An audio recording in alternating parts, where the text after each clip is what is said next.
Hello everyone, welcome to our channel Indian food recipes. ఈరోజు Indian food రెసిపీస్లో గోంగూర పచ్చడి ఎలా తయారు చేసుకోవాలో చూద్దాం. ఇక్కడ నేను తీసుకున్న గోంగూర అప్రాక్సిమేట్గా 500 గ్రామ్స్ ఉంటుందండి. ఈ ఆకులను శుభ్రంగా వాటర్లో వాష్ చేసేసుకొని ఒక పొడిగుడ్డ మీద పూర్తిగా తడి అంతా ఆరిపోయేలాగా ఆరబెట్టుకోవాలి.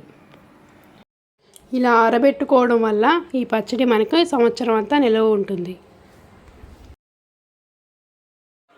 ఇలా డ్రైగా తయారైన ఆకుని సన్నగా కట్ చేసుకొని పక్కన పెట్టుకుందాం. ఇప్పుడు స్టవ్ పైన పాన్ పెట్టుకొని 3 స్పూన్ల ఆయిల్ వేసి ముందుగా కడిగి ఆరబెట్టుకొని కట్ చేసిన గోంగూరని వేసి ఫ్రై చేయాలి.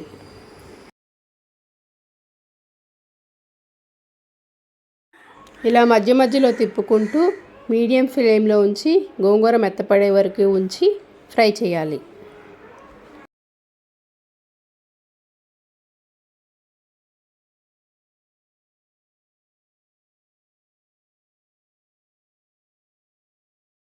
ఇలా వేయించిన గోంగూరలో 2 స్పూన్స్ ఆవపిండి, 1 స్పూన్ మెంతిపిండి, ఇంకా తగినంత ఉప్పు, కారం వేసి మొత్తం కలిసేలా కలుపుకోవాలి.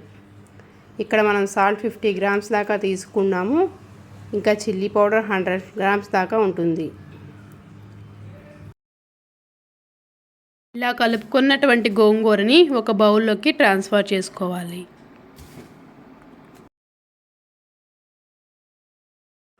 ఇప్పుడు మనం అదే ప్యాన్లో 1 కప్ దాకా ఆయిల్ తీసుకొని అందులో వెల్లుల్లి రెబ్బలు, మినపప్పు, ఆవాలు, జీలకర్ర, ఎండుమిర్చి వేసి వేయించుకోవాలి.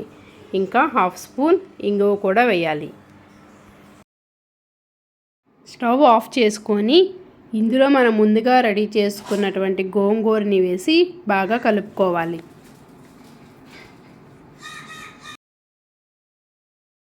ఇలా కలుపుకున్న పచ్చడిని ఒక రోజంతా నాననిచ్చి మరుసటి రోజు కలుపుకొని రుచి చూసుకొని ఉప్పు యాడ్ చేసుకోవచ్చు.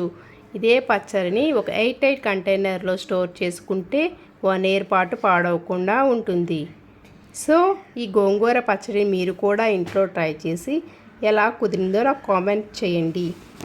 అలాగే వీడియో నచ్చితే సబ్స్క్రైబ్ చేసి లైక్ చేయడం మర్చిపోకండి.